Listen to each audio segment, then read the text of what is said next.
Today we're going to talk about something that affects millions of Americans over 65, and that's managing blood sugar levels. I'm going to share 5 simple changes you can make starting today that can have a remarkable impact on keeping your blood sugar stable and healthy. These aren't complicated medical procedures or expensive treatments. These are simple lifestyle adjustments that take almost no extra time or money. But the impact they can have on your blood sugar numbers is genuinely impressive. And the number 1 change on this list, which we'll get to at the end, is something you can literally start doing at your very next meal with immediate results. So make sure you watch all the way through because you won't want to miss it. Many of you watching this are probably monitoring your blood sugar regularly. Maybe your doctor has told you your numbers are creeping up. Maybe you're already taking medication to help manage your levels. Maybe you're just being proactive about your health because you know high blood sugar can lead to serious complications over time. Whatever your situation, these 5 changes can support your efforts to keep those numbers in a healthy range.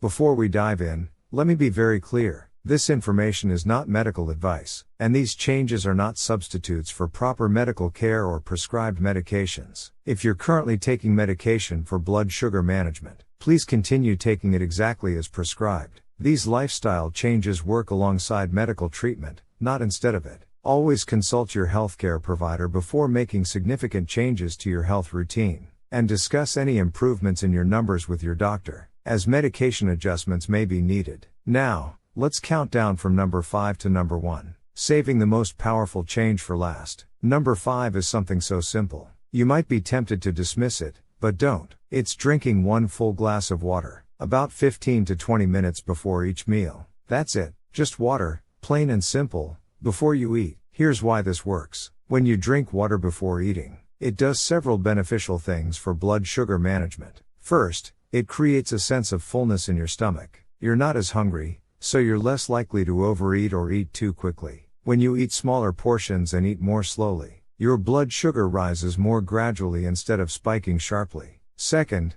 the water helps dilute your digestive juices slightly in a way that can slow down how quickly food is broken down and absorbed. This means glucose enters your bloodstream more gradually, rather than all at once. Think of it like the difference between opening a faucet all the way versus opening it part way. The same amount of water comes through eventually, but the flow rate is different. Slower glucose absorption means more stable blood sugar levels. Third, drinking water before meals helps ensure you're adequately hydrated, and proper hydration is crucial for blood sugar management. When you're dehydrated, even mildly, your blood becomes more concentrated. The same amount of glucose in less fluid means higher blood sugar readings. Your kidneys also need adequate fluid to filter and eliminate excess glucose efficiently. Health experts have noted that many seniors don't drink enough water throughout the day. As we age, our sense of thirst diminishes, so we don't always feel thirsty even when our body needs fluid. By intentionally drinking a glass of water before each meal, you're ensuring you get at least 3 glasses of water daily, which goes a long way toward meeting your hydration needs. How much water should you drink?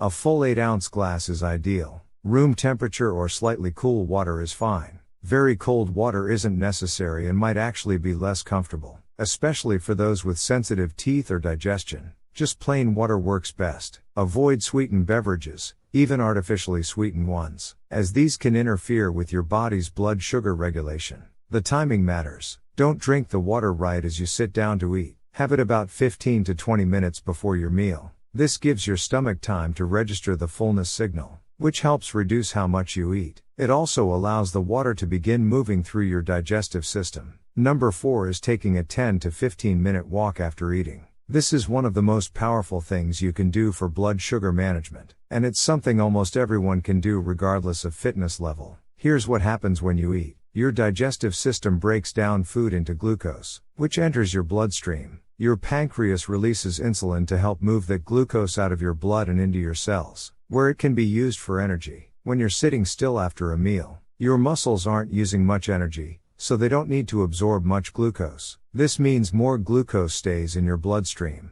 leading to higher blood sugar readings. But when you walk, even at a gentle, comfortable pace, your muscles start working. Working muscles need energy, and they get that energy from glucose. When your muscles are active, they pull glucose out of your bloodstream to fuel their activity. This happens through a mechanism that doesn't even require insulin, which is particularly beneficial. Your muscles essentially vacuum up excess glucose from your blood, bringing your levels down naturally. Health specialists emphasize that this post-meal walk doesn't need to be long or intense. You're not trying to get a workout. You're simply getting your body moving enough to activate your muscles. A slow, comfortable stroll around your neighborhood, or even just walking around inside your house is perfectly adequate. 10 to 15 minutes is the sweet spot. That's long enough to make a real difference, but short enough that it's not burdensome. The timing of this walk is important. You want to walk within 30 minutes after finishing your meal, ideally within 15 minutes. This is when your blood sugar is rising most rapidly.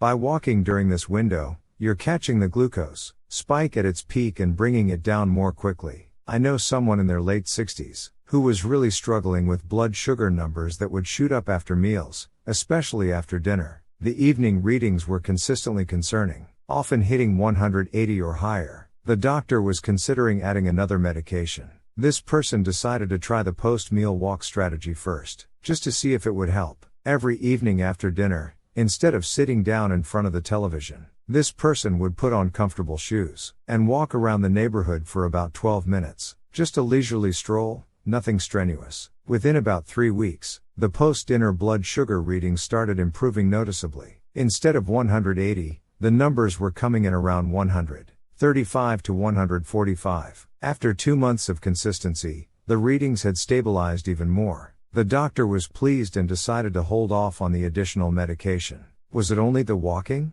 Probably not entirely, but did it make a significant contribution?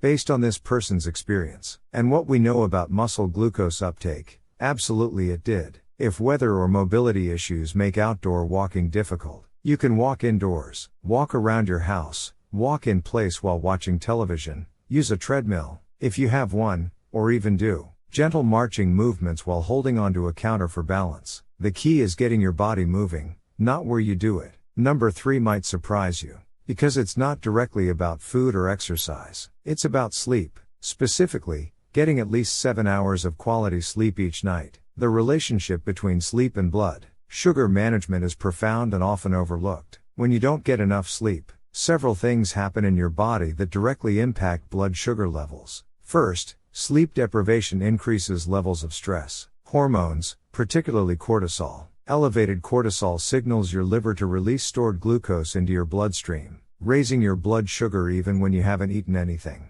Chronically elevated cortisol also makes your cells less responsive to insulin, a condition called insulin resistance. When cells are resistant to insulin, glucose stays in your bloodstream longer because it can't get into cells efficiently. Second, lack of sleep disrupts the balance of hunger hormones. When you're sleep deprived, your body produces more ghrelin, the hormone that makes you feel hungry, and less leptin, the hormone that makes you feel satisfied. This combination makes you hungrier throughout the day and less satisfied after eating, leading you to eat more overall, and to crave high carbohydrate, high sugar foods specifically. Obviously, eating more carbohydrates and sugar leads to higher blood sugar levels. Third, insufficient sleep impairs how your body processes glucose at a cellular level. Research in the medical community has shown that even one night of poor sleep can reduce insulin sensitivity by up to 30%. That's a massive impact from just one night. Imagine what chronic sleep deprivation does over weeks, months,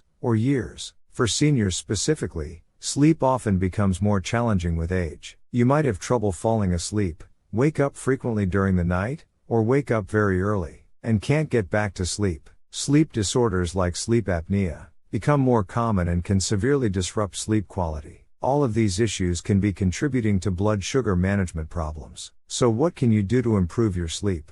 Start with consistency. Go to bed at the same time every night and wake up at the same time every morning, even on weekends. This helps regulate your body's internal clock. Create a relaxing bedtime routine. Maybe take a warm bath, read for a bit, or do some gentle stretching. Avoid screens for at least an hour before bed, as the blue light can interfere with your natural sleep signals. Make your bedroom conducive to sleep. Keep it cool, dark, and quiet. Use blackout curtains if street lights are an issue. Consider a white noise machine if noise is a problem. Make sure your mattress and pillows are comfortable and supportive. Avoid caffeine after early afternoon. Avoid large meals close to bedtime, though a small, light snack is fine if you're hungry. If you're having persistent sleep problems, especially if you snore loudly, feel exhausted despite spending enough time in bed, or your partner notices you stop breathing during sleep, talk to your doctor about possible sleep disorders. Treating sleep apnea or other sleep issues can make a dramatic difference not just in how you feel,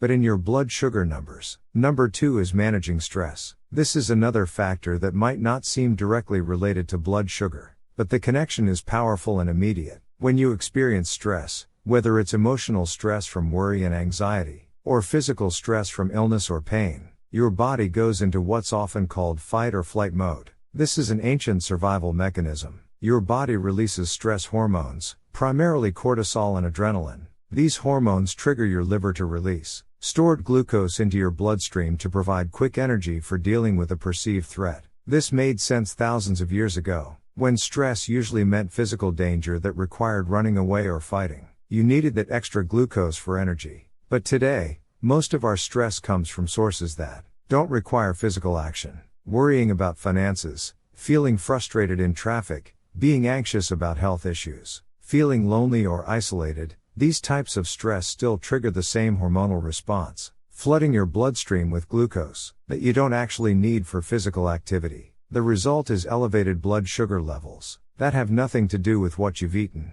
And if you're under chronic stress, constantly worried or anxious or dealing with ongoing difficulties, your stress hormones stay elevated much of the time. This means your blood sugar stays elevated more than it should. And over time, your cells become less responsive to insulin. For many seniors, stress comes from multiple sources. Health concerns, whether your own or a spouse's. Financial worries, especially on a fixed income. Loss of independence as driving or other activities become more difficult. Loneliness, especially if you've lost a spouse or friends. Worry about being a burden on family. All of these are real sources of significant stress. Managing stress isn't about eliminating all sources of stress, which isn't realistic. It's about developing effective ways to cope with stress, so it doesn't take such a toll on your physical health. Different strategies work for different people, so you might need to experiment. Deep breathing exercises are remarkably effective, and can be done anywhere, anytime. Just taking 5 slow,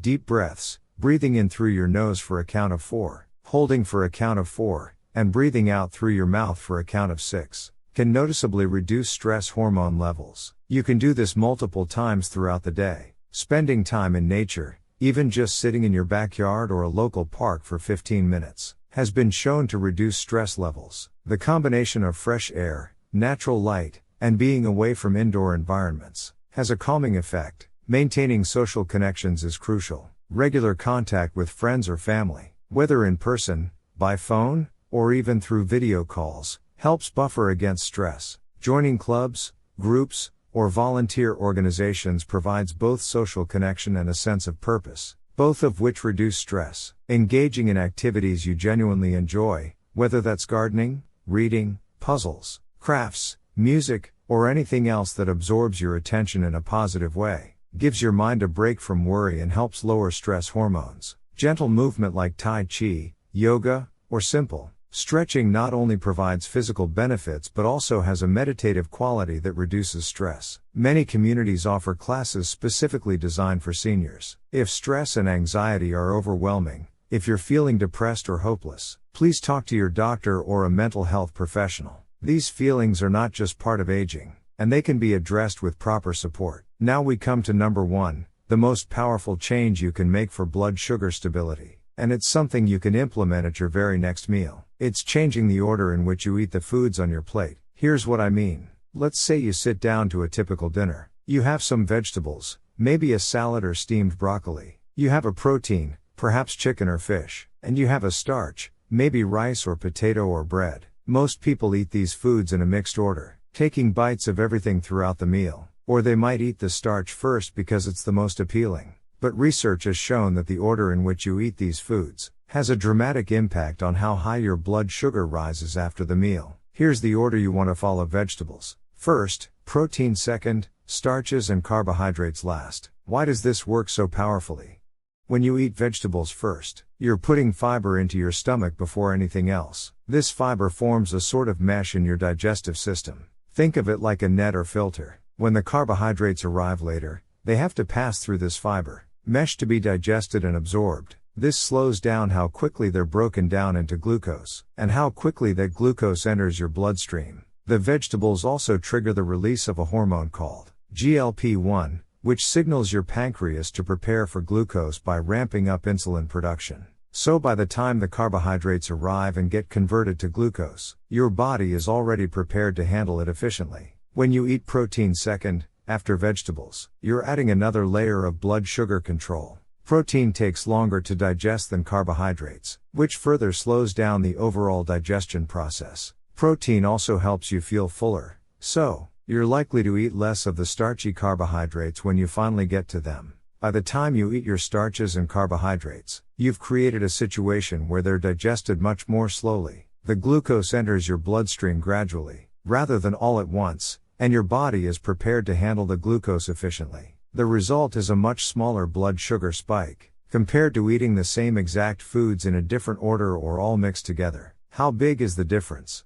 Studies have shown that eating carbohydrates last, instead of first, can reduce the post-meal blood sugar spike by as much as 30 to 40%. That's the same reduction you might get from medication, just from changing the order of your bites. It's remarkable. Let me give you a practical example. Let's say you're having a meal of grilled chicken, steamed green beans, and a baked potato. Start by eating all or most of your green beans. Take your time with them. Then move to your chicken, eating at least half of it. Only after you've eaten the vegetables, and a good portion of the protein should you start eating the potato. If you have a roll or bread, save that for last too, after everything else. At breakfast, if you're having eggs, toast, and some fruit, eat the fruit first, since it has fiber, then the eggs, then the toast. If you're having oatmeal with berries, stir the berries in, but also have some nuts or a bit of yogurt on the side, and eat those protein-rich foods first before digging into the oatmeal itself. This strategy works for every meal and every combination of foods. The principle stays the same: fiber-rich vegetables first, protein second, starches and simple carbohydrates last. I know this feels awkward at first. We're used to eating foods in a certain order or all mixed together. It might feel strange to eat your salad completely, before touching anything else,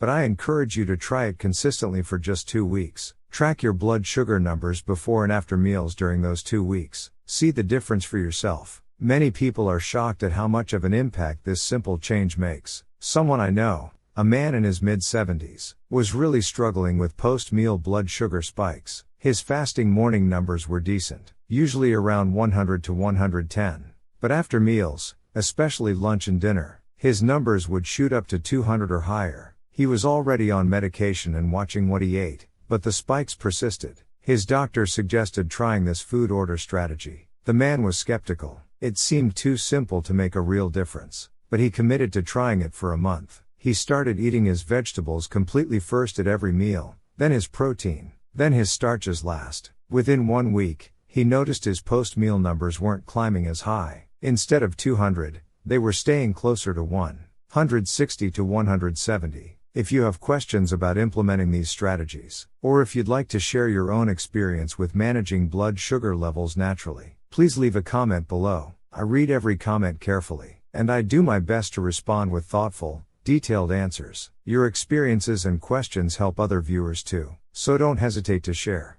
Take care of yourself, and here's to stable, healthy blood sugar levels.